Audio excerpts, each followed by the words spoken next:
Buenas noches, gente. El día de hoy continuaremos con la lectura del libro de Harry Potter y el Misterio del Príncipe en su capítulo final, que lleva de título El Sepulcro Blanco. Y dice más o menos así. Se suspendieron las clases y se pospusieron los exámenes. En los 2 días siguientes, algunos padres se llevaron a sus hijos de Hogwarts. Las gemelas Patil se marcharon la mañana después de la muerte de Dumbledore, antes del desayuno, y a Zacharias Smith fue a recogerlo su altanero padre. Seamus Finnegan, en cambio, se negó rotundamente a acompañar a su madre a casa. Discutieron a gritos en el vestíbulo y al final ella permitió que su hijo se quedara hasta después del funeral. Seamus les contó a Harry y a Ron que su madre le había costado mucho encontrar una cama libre en Housemaid porque no cesaban de llegar al pueblo magos y brujas que querían presentarle sus últimos respetos a Dumbledore. Los estudiantes más jóvenes se emocionaron mucho cuando vieron por primera vez el carruaje azul pálido del tamaño de una casa, tirado por una docena de enormes caballos alados de crin y colas blancas, que llegó volando a la última hora de la tarde, el día antes del funeral, y aterrizó en el borde del bosque prohibido. Harry desde una ventana vio una gigantesca y atractiva mujer de pelo negro y piel aceitunada que bajaba de los escalones del carruaje y se lanzaba a los brazos del sollozante Hagrid. Entretanto, iban acomodando en el castillo a una delegación de funcionarios del ministerio, entre ellos el ministro de magia en persona. Harry evitaba con diligencia cualquier contacto con ellos, aunque estaba seguro de que tarde o temprano volverían a pedirle que relatara la última excursión de Dumbledore. Harry, Ron y Hermione, junto con Ginny, siempre estaban juntos.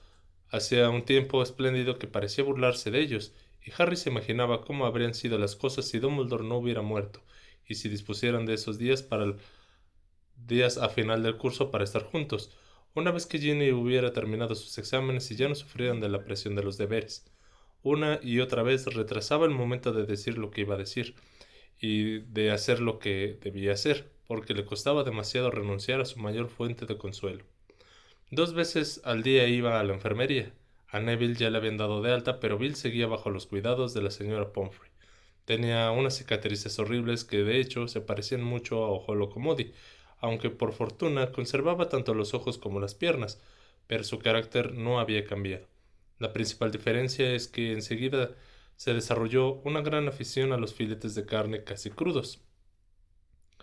Es una suerte que se case conmigo, había dicho Flair alegremente mientras él le arreglaba las almohadas a Bill, porque los británicos cocinan demasiado la carne, siempre lo he afirmado. Supongo que tendré que aceptar que es verdad que se va a casar con ella, suspiró Ginny esa noche. Los cuatro estaban sentados junto a la ventana abierta de la sala común de Gryffindor contemplando los jardines en penumbra. No está tan mal, dijo Harry, aunque es muy fea. Se apresuró a añadir al ver que Ginny arqueaba las cejas y ella soltó una risita de resignación. En fin, si mi madre la soporta, yo también puedo hacerlo. ¿Ha muerto alguien más que conozcamos? Preguntó Ron a Hermione, que leía detenidamente el profeta vespertino. Hermione hizo una mueca ante la forzada dureza en el tono de Ron. No, contestó, y dobló el periódico. Todavía están buscando a Snape, pero no hay ni rastro de él.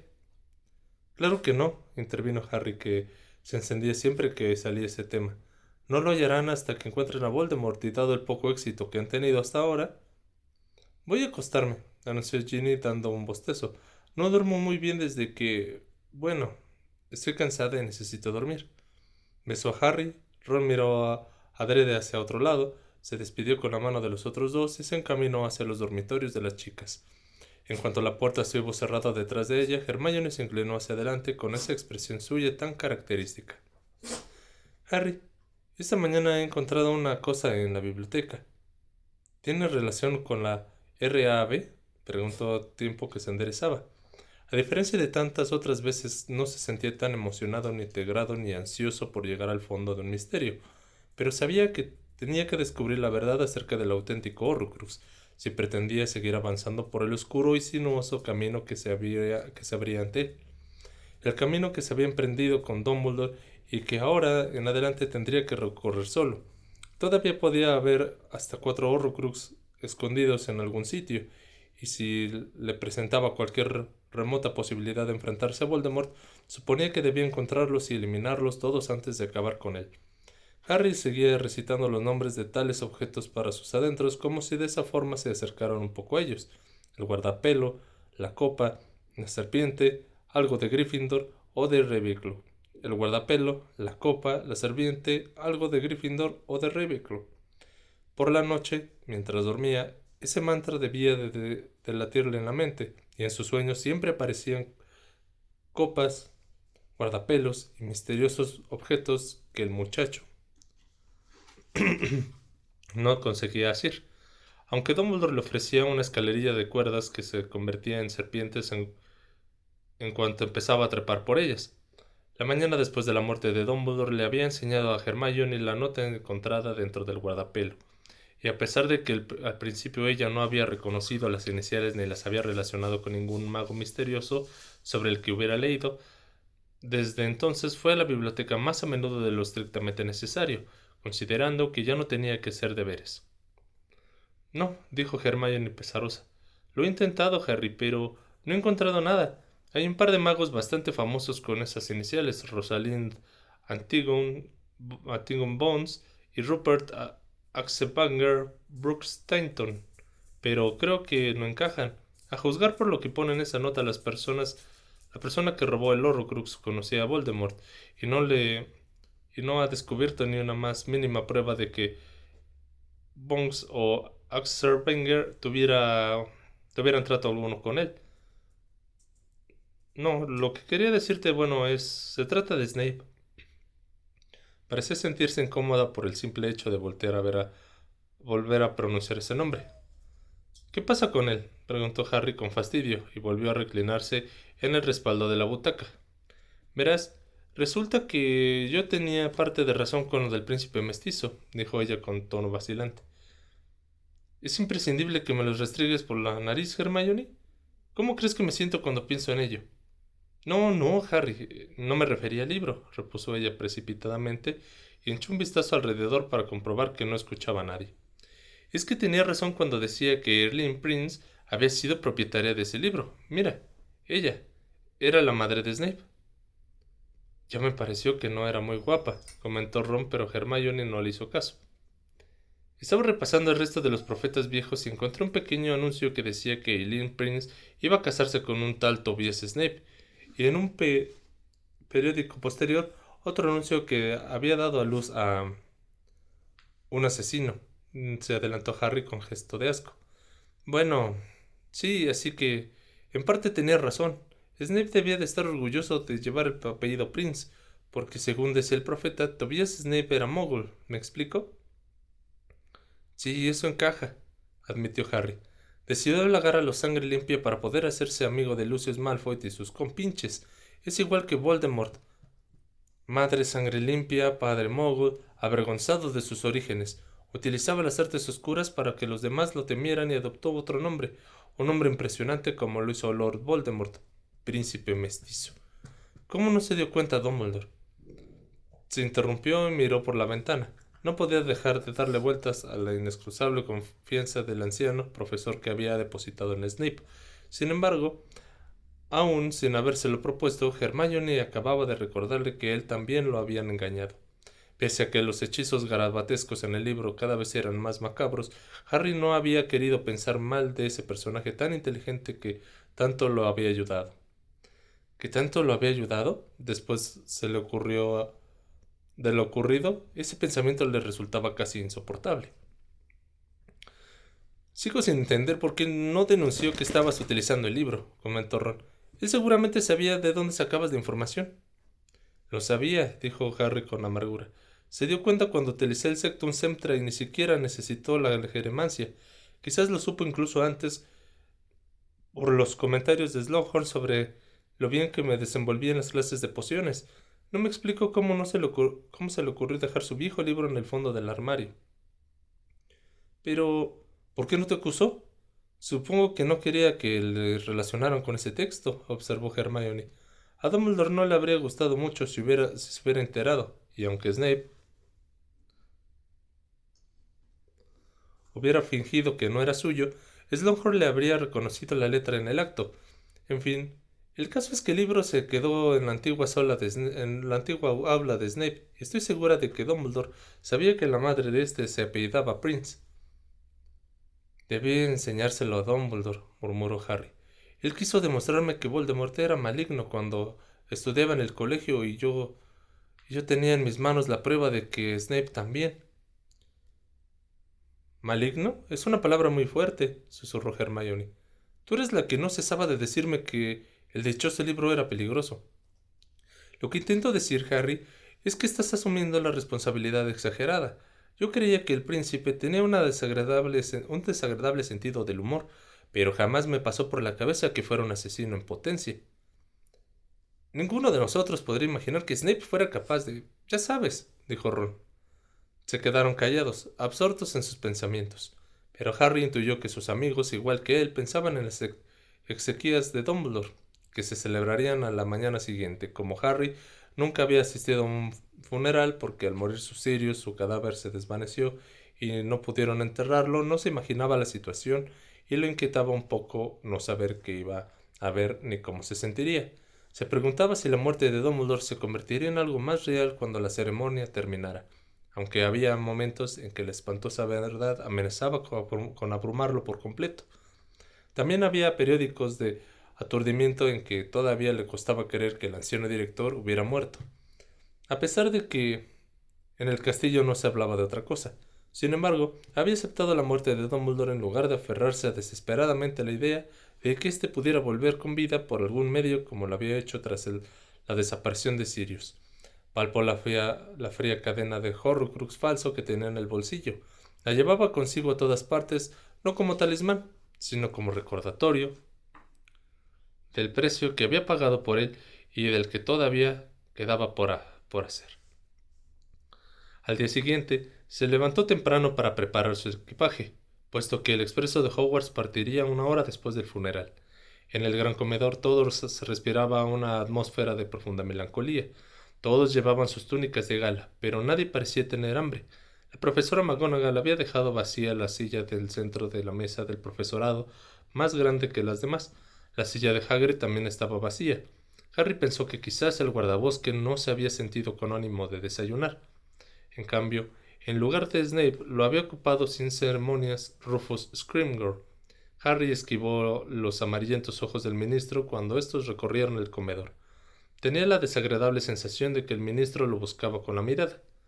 Entre el séquito de Scrimgeour distinguió el cabello pelirrojo de Percy Weasley. Ron no dio otra señal de haber advertido a la presencia de su hermano que clavarles el tenedor con una brusquedad injusta en los arenques ahumados. En la mesa de Slytherin, Crabbe y Goyle cuchicheaban con las cabezas muy juntas, y aunque ambos eran fornidos, parecían indefensos sin la alta y pálida figura de Malfoy a su lado, dándoles órdenes.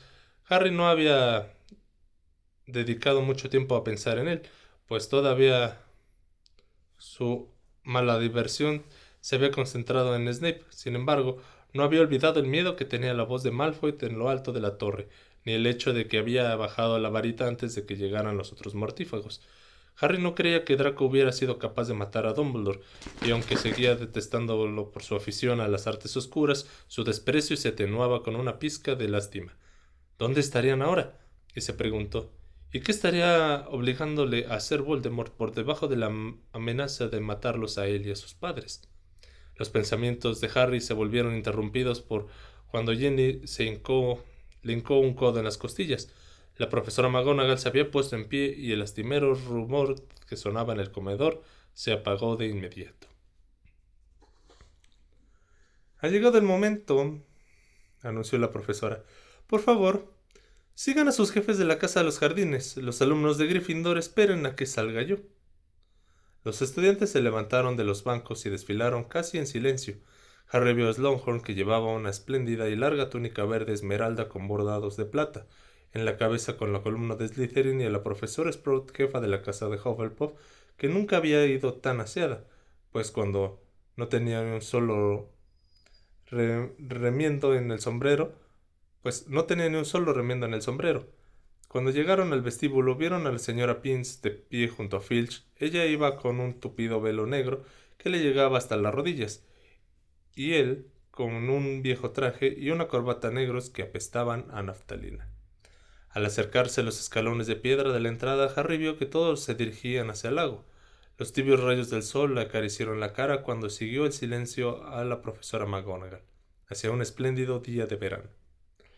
Había colocado cientos de sillas en hileras en ambos lados del pasillo y encaradas hacia una mesa de mármol que precedía la escena. La mitad de las sillas ya estaban ocupadas por la extraordinaria variedad de personas, elegantes y harapientas, jóvenes y viejas.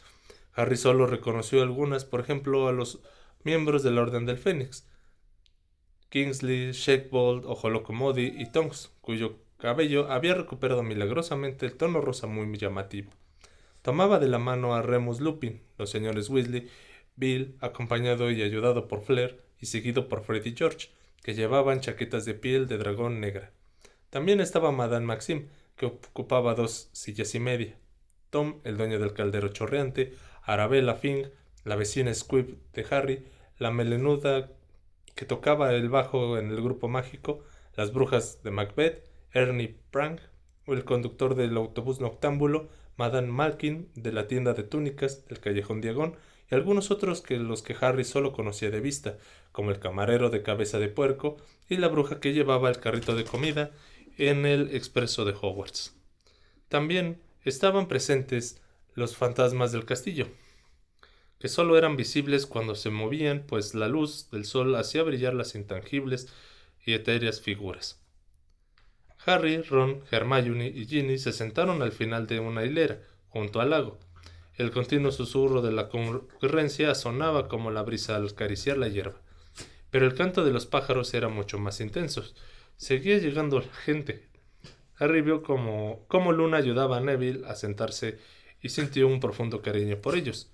Luna y Neville eran los únicos miembros del EDE que habían respondido a la llamada de Hermione la noche que mataron a Dumbledore. Y Harry sabía por qué. Ellos eran los que más añoraban el EDE. Seguramente eran los únicos que habían mirado con regularidad sus monedas con la esperanza de que se hubiera convocado otra reunión. Cornelius Fudge pasó a su lado y se dirigió hacia las primeras filas. Parecía muy compungido y hacía girar su bombín como de costumbre. A continuación, Harry reconocía a Rita Skeeter y se enfureció al ver que llevaba un bloc de notas con las uñas pintadas de rojo, y luego con un arrebato de rabia distinguió a Dolores Umbridge, que exhibía una expresión de dolor poco convincente en su cara de sapo, y se adornaba los rizos rojo parduzco con un lazo de terciopelo negro. Al ver al centauro firenze que estaba de pie como un centinela cerca del borde del agua, Umbridge dio un respingo y se encaminó rápidamente hacia su asiento muy apartado de él. Los últimos en sentarse fueron los profesores.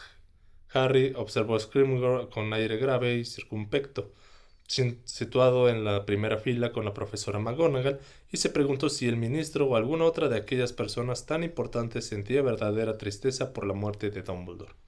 Pero en ese momento oyó una melodía extraña que parecía de otro mundo, de modo que se olvidó del desprecio que le inspiraba el ministerio y miró en busca de el origen del sonido. Sin embargo, no fue el único, pues otras personas volvieron la cabeza con cierta alarma.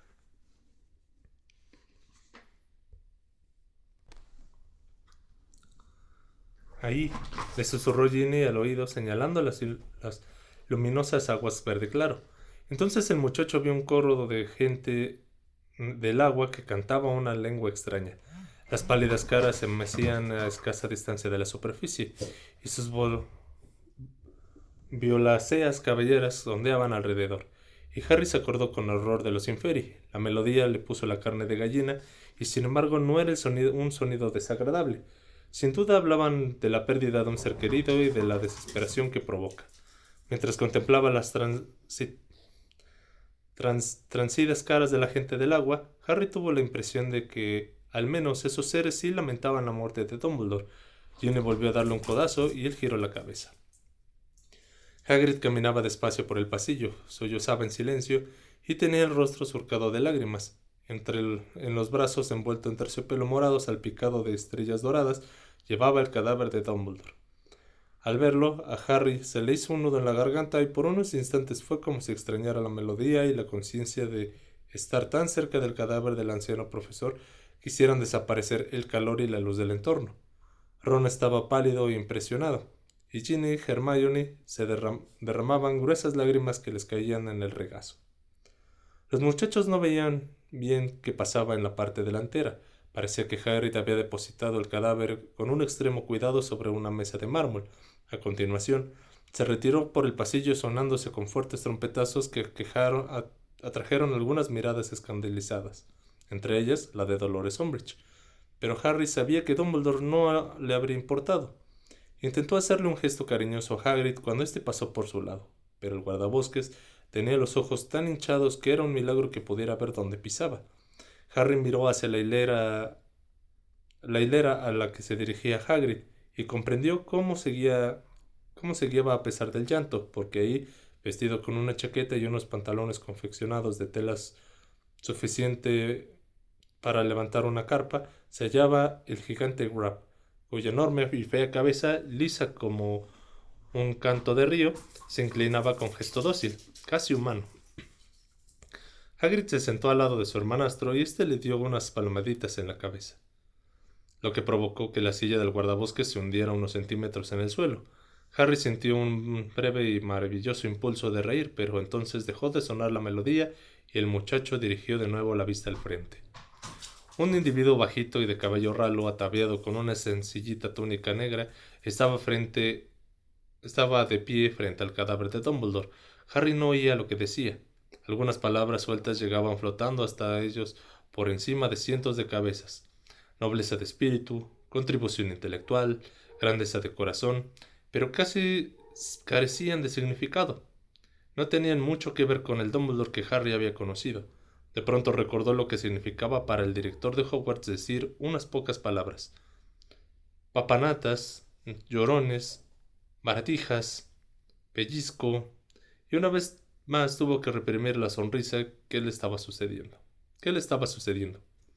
Oyó un débil chapoteo a su izquierda y vio que la gente del agua también había salido a la superficie para escuchar, y recordó que hacía unos años Dumbledore se había agachado junto al borde del agua muy cerca de donde él estaba sentado en ese momento, para conversar en sireno con la jefa sirena.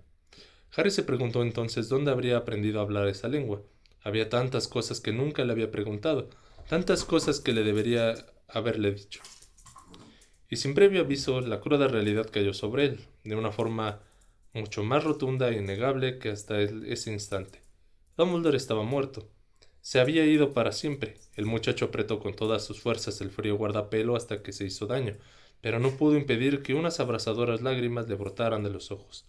Volvió la cabeza en dirección opuesta a la que se hallaba Ginny y los demás y contempló el bosque prohibido. Al otro lado del lago, mientras el hombrecillo de negro seguía hablando, percibió que algo se movía entre los árboles. Los centauros también se habían acercado a presentarle sus respetos. No salieron de los límites del bosque, pero Harry los distinguió medio escondidos entre las sombras, observando a los magos con los arcos a punto. Y recordó también la pesadilla de su incursión inicial en el bosque prohibido, la primera vez que vio aquel engendro de que entonces era Voldemort, y cómo se había enfrentado a él, y que poco después había hablado con Dumbledore de la importancia de seguir luchando a pesar de que la batalla estuviera perdida. En aquella ocasión el anciano profesor había dicho que era crucial pelear y volver a pelear, y seguir peleando porque sólo de este modo podría mantenerse a raya del mal, aunque nunca se llegara a erradicarlo. Mientras estaba ahí sentados al intenso calor del sol, Harry se percató de todas las personas que se habían alzado ante él de una tras otra, decididas a protegerlo: su madre, su padre, su padrino y por último Dumbledore. Pero eso no había terminado. Ya no podía permitir que nadie se interpusiera entre él y Voldemort, y debía olvidar para siempre que los padres ofrecían un refugio que lo protegía de todo mal. Esa ilusión que tendría de haber perdido que tenía que haber perdido cuando tan solo contaba con un año de edad, No había forma, no había forma de despertar de esa pesadilla. No había susurro reconfortable en la oscuridad que aseguraba que estaba a salvo, que todo era producto de su imaginación. El último y el más excelso de sus protectores había muerto, y él se encontraba más solo que nunca. El hombrecillo de negro terminó su discurso y volvió a sentarse. Harry supuso que se levantaría alguien más, pues imaginaba que el ministro pronunciaría otro discurso, pero nadie se movió. Entonces, varias personas gritaron. Unas llamas relucientes y blancas habían prendido alrededor del cadáver de Dumbledore y de la mesa sobre la que reposaba, y se alzaron cada vez más hasta ocultar por completo el cadáver. Un humo blanco ascendió al espiral y moldeó extrañas formas, en un sobrecogedor instante. A Harry le pareció ver cómo un fénix volaba hacia el cielo dichoso. Pero en un segundo más tarde el fuego había desaparecido. En su lugar había un sepulcro de mármol que contenía el cuerpo de Dumbledore y la mesa sobre la que lo había tendido. Volvieron a oírse gritos de asombro cuando cayó del cielo una lluvia de flechas que fueron a parar lejos de la gente, y Harry comprendió que era un homenaje de los centauros. A continuación vio cómo estos daban media vuelta y desaparecían de nuevo en el umbrío bosque. La gente del agua también se hundió despacio en las verdes aguas y se perdió de vista. Harry miró a sus amigos. Ron mantenía los ojos entornados como si lo deslumbrara el sol. Las lágrimas surcaban el rostro de Hermione, pero Ginny ya no lloraba. Ella lo miró con la misma expresión firme y decidida que cuando lo había abrazado después de ganar sin él la copa de Quidditch. Y Harry se dio cuenta de que ambos se entendían a la perfección, y cuando le dijera lo que pensaba hacer, ella no replicaría: ten cuidado, o no lo hagas, sino que aceptaría su decisión, por lo que no esperaba menos de él. Así que se armó de valor para decir lo que sabía que debía de decir desde la muerte de Dumbledore. Oye, Ginny, musitó, mientras alrededor de la gente reanudaba las conversaciones interrumpidas poco antes y se levantaba. No podemos seguir saliendo juntos. Tenemos que dejar de vernos. Ella esbozó una enigmática sonrisa y replicó: es por alguna razón noble y absurda, ¿verdad? Estas últimas semanas contigo han sido como un sueño, prosiguió Harry, pero no puedo, no podemos. Ahora tengo cosas que hacer y debo hacerlas solo. Ginny no se puso a llorar, sino que se limitó a mirarlo a los ojos. Voldemort utiliza a los seres queridos de sus enemigos y a ti ya te utilizó una vez como cebo, y únicamente porque eres la hermana de mi mejor amigo. Imagínate el peligro que correría si siguiéramos juntos. Él se enterará, lo averiguará, e intentará llegar a mí a través de ti. ¿Y si no me importara? Replicó Ginny. A mí sí me importa, repuso Harry. ¿Cómo crees que me sentiría si este fuera tu funeral y si yo tuviera la culpa? Ginny desvió la mirada y se quedó contemplando lo largo. En realidad nunca renuncié a ti, dijo, aunque no lo parezca, siempre albergué esperanzas. Hermione me aconsejó que no me olvidara de ti, que saliera con otros chicos, que me relajara un poco cuando tú estuvieras delante, porque antes me quedaba muda en cuanto tú parecías, ¿te acuerdas? Y ella creía que quizás te fijarías más en mí si yo me distanciaba un poco. Es que es muy lista, repuso Harry y sonrió. Ojalá te hubiera pedido antes que salieras conmigo. Habríamos podido pasar mucho tiempo juntos, meses, años quizá. Pero estabas demasiado ocupado salvando el mundo mágico, sentenció Ginny con una risita. Bueno, la verdad es que no me sorprende. Ya sabía que al final ocurriría esto. Estaba convencida de que no estarías contento si no perseguías a Voldemort. Quizás es por eso que me gustas tanto. Harry creyó que no podría mantenerse firme en su propósito si seguía sentado al lado de Ginny. Observó a Ron que abrazaba a Hermione y le acariciaba el cabello mientras ella lloraba con la cabeza apoyada a su hombro, y que a Ron también le resbalaban las lágrimas por su larga nariz, con aire compungido. Harry se puso de pie, les dio la espalda a Ginny y al sepulcro de Dumbledore y se echó a andar por la orilla del lago. Se sentía mucho mejor caminando que sentado cuando empezaba a buscar los Horrocrux y matar a Voldemort. También se sentiría mejor que solo pensando en ello.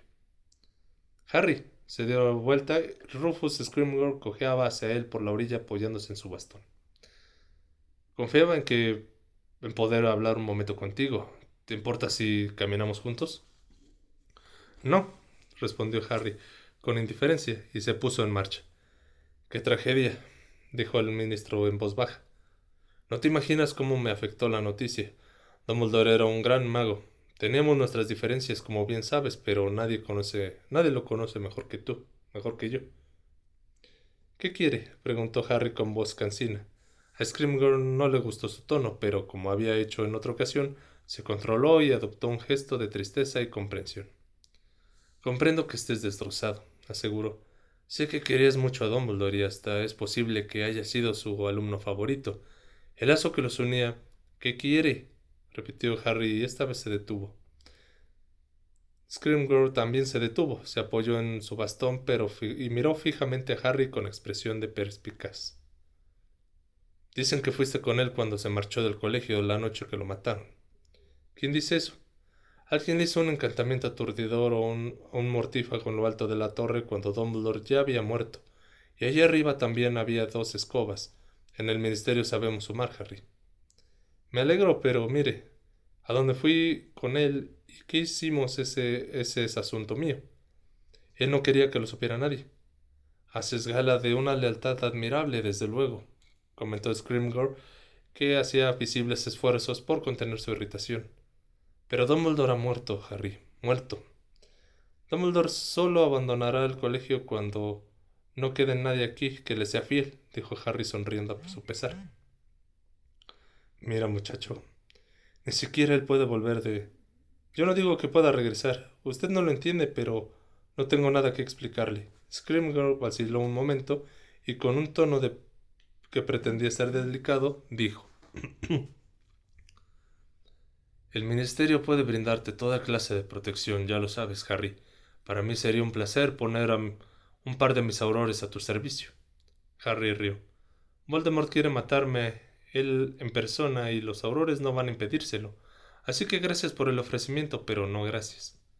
Entonces, continuó Scrimgeour con tono más frío, lo que te pedí en Navidad. ¿Qué me pidió? Ah, sí, que le contara a todo el mundo el espléndido trabajo que está haciendo a cambio de levantarle la moral a la gente, le espetó Scrimgeour. Harry lo miró un momento y le preguntó: ¿Has soltado ya a Stan Shunpike? El rostro del ministro se congestionó y el muchacho se acordó de su tío Vernon. Ya veo que sigues fiel a Dumbledore, cueste lo que cueste, sentenció Harry. Pues sí. Scrimgeour le lanzó una mirada penetrante, luego giró sobre los talones y se marchó cojeando sin decir nada más. Harry comprobó que Percy y el resto de la delegación del ministerio lo esperaban.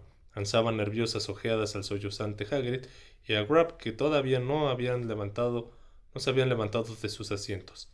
Ron y Hermione corrían hacia Harry y se cruzaban con Scrimgeour. Harry se dio la vuelta y siguió andando despacio, dándoles tiempo para que lo alcanzaran. Los 3 se reunieron por fin bajo la sombra de una haya donde se habían sentado a veces en tiempos más felices. ¿Qué quería Scrimgeour?, susurró Hermione. Lo mismo que quería en Navidad, contestó Harry con desgana. Pretendía que pasara información confidencial sobre Dumbledore y que prestara mi cara y mi nombre para hacer propaganda del ministerio. Ron pareció debatir un momento consigo mismo y luego le dijo a Hermione: Déjame volver a pegarle un puñetazo a Percy. No, repuso ella con firmeza, al tiempo que lo agarraba del brazo. Me quedaré muy descansado.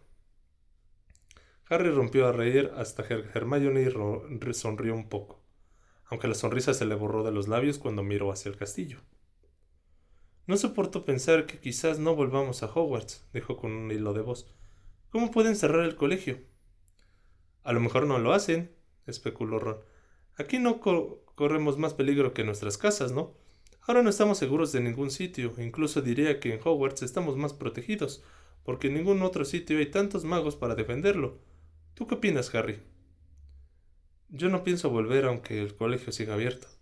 Ron se quedó mirando boquiabierto, pero Hermione dijo con voz triste: Ya me imaginaba que dirías eso, pero entonces, ¿qué harás? Volveré una vez más a la casa de los Dursley porque Dumbledore así lo deseaba, pero será una breve visita y después me iré para siempre. ¿Y a dónde irás si no piensas volver al colegio? He pensado que podría regresar al Valle de Godric, murmuró Harry. Tenía esa, tenía esa idea en la cabeza desde la noche en que murió Dumbledore. Para mí todo empezó ahí. Tengo la sensación de que necesito ir a ese lugar, así podré visitar la tumba de mis padres. ¿Y luego qué? Preguntó Ron. Luego tendré que buscar los otros Horrocrux, ¿no? Contestó el muchacho mientras contemplaba el blanco sepulcro del director, que se reflejaba en el agua al otro lado del lago. Eso es lo que Dumbledore quería que hiciera, por eso me contó todo sobre ellos. Sí tenía razón, y no estoy seguro de que así todavía quedan 4. Debo encontrarlos y destruirlos. Y luego he de ir en busca de la séptima parte del alma de Voldemort, la parte que todavía está en su cuerpo, y matarlo. Y por si el camino me encuentro con Severus Snape, añadió. Mejor para mí y peor para él. Hubo un largo silencio. La muchedumbre casi se había dispersado por completo, mientras que los rezagados rehuían la monumental figura de Grab que seguía abrazado a Hagrid, cuyos aullidos de dolor todavía resonaban sobre las aguas del lago. Nos encontraremos ahí, Harry, dijo Ron. ¿Dónde? En la casa de tus tíos. Y luego iremos contigo allá donde tú vayas. Ni hablar, replicó Harry. No había previsto eso. Creía que sus amigos entenderían que quería hacerlo solo a aquel peligrosísimo viaje. Una vez nos dijiste, intervino Hermione, que teníamos tiempo para echarnos atrás. Y ya lo ves, no lo hemos hecho. Estaremos a tu lado pase lo que pase, afirmó Ron. Pero antes que nada, incluso antes de ir al Valle de Godric, tendrás que pasar por casa de mis padres. ¿Por qué? La boda de Billy Fleur, ¿lo recuerdas? Harry lo miró con asombro. La idea de que todavía pudiera existir algo tan normal como una boda parecía tan increíble como maravillosa. Sí, eso no podemos perdérnoslo, dijo al fin. Sin pensarlo, Harry cerró la mano con fuerza alrededor del Horrocrux falso, pero pese a todo, pese al oscuro y sinuoso camino que veía extenderse ante él, pese al encuentro final con Voldemort, que tarde o temprano se produciría, quién sabía si pasaría un mes, un año o 10. Se animó al pensar que todavía quedaban un espléndido día de paz y que podría redisfrutarlo con Ron y Hermione. Fin del capítulo 30 y final del libro de Harry Potter y el misterio del príncipe. Pues, primero que nada, gente, nuevamente agradeciendo a que tuvieron la oportunidad de escuchar esta lectura. En lo personal, este libro me gustó un poquito más que el anterior. Creo que hubo más cosas, como les mencionaba dentro de los capítulos, la parte del ver todos los recuerdos, esta parte de que por fin nos introducen la parte de los Horrocrux. Ya los habíamos visto en otros libros, pero pues aquí ya se habla directamente de qué es un Horrocrux, para qué sirve. Entonces, fueron muchas cosas. También esta parte de que ya empiezan a utilizar un poco más de hechizos. La parte de las apariciones, este tema de Dumbledore. Creo que este libro me gustó más, trajo más acción, por así decirlo, que el libro anterior. Entonces, todavía no sigue siendo mi favorito, pero me gustó mucho más. Tomaremos por ahí, yo creo que alrededor de 1 a 2 semanitas para retomar la lectura del último libro, para terminar de sanar un poquito de lo de la garganta, y le daremos lectura al último libro para finalizar la saga de Harry Potter. Les agradezco mucho, que tengan un excelente día y sigan atentos a las siguientes lecturas. Nos vemos, gracias, bye.